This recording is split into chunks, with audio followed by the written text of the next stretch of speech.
remember the day my father looked me in the eye and sneered. "You'll never make it. Art is just a foolish hobby, a pipe dream for kids who don't know better." His voice was sharp, dismissive, like he was scamping out a flickering flame. My sister rolled her eyes so hard I thought they might fall out. My mother shook her head, whispering, "You're wasting your time. Why can't you see the real future? Get a real job." The words hit me deep, like a punch to the gut, but beneath the ache, a quiet fire ignited. I knew then I couldn't stay in that suffocating bubble, not if I wanted to breathe. I packed my battered backpack with supplies and left that house, my heart pounding with a mix of fear and resolve. I wasn't just walking out. I was leaving behind the voice that told me I was worthless, to chase what others called impossible. The years that followed were a relentless grind. I slept on couches, sometimes in abandoned warehouses, anything to keep moving forward. Ramen became my staple, moist and salty, a small comfort amid rejection. I pounded the pavement, applying to every art show, game developer contest, freelance gig I could find. Rejection letter after rejection letter piled up. But I clung to the hope that my work mattered.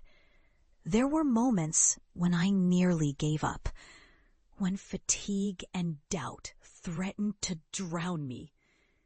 But then I'd meet a fellow artist in a coffee shop or a kind stranger at a convention who believed in my vision. Slowly, I sharpened my craft. I stayed up nights learning new techniques. I poured my soul into every pixel, every brushstroke. Small wins appeared. My first piece sold. A local gallery took a chance on me. My game got featured online. Every setback sharpened my determination, transforming me from the scared kid in the shadows into someone who believed I could become more. Then came the breakthrough. My game, Echoes of Valor, went viral.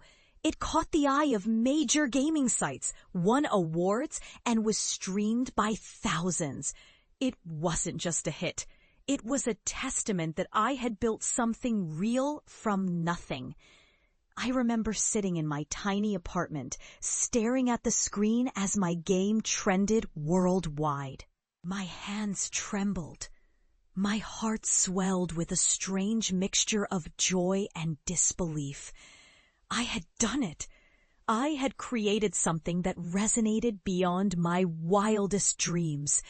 I had become the artist, developer, and dreamer my family dismissed as foolish.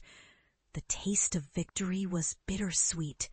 Proud, yes, but tinged with sadness for all those years I missed with loved ones. Still, I knew I'd changed, that I'd proven not just to them, but to myself that perseverance pays.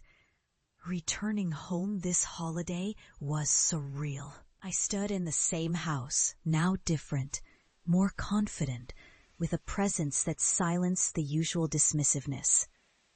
When my mother found an interview I did in a magazine, her eyes welled with tears. My father's jaw tightened, then loosened as he looked at the framed award on my shelf. "I never thought," he stated, voice trembling unexpectedly. My sister, who once mocked me openly, looked away, then quietly said, "I guess you knew what you were doing all along." There was a pause, a fragile moment of recognition. They saw the person I'd become, not the foolish dreamer, but someone who built their destiny with grit and heart. As I hugged them, I thought about all the years lost, all the pain endured. But I also thought about forgiveness, Not just theirs for doubting me, but mine for the time I spent in doubt of myself. Success had become my true redemption, proof that passion and perseverance can turn impossible into inevitable.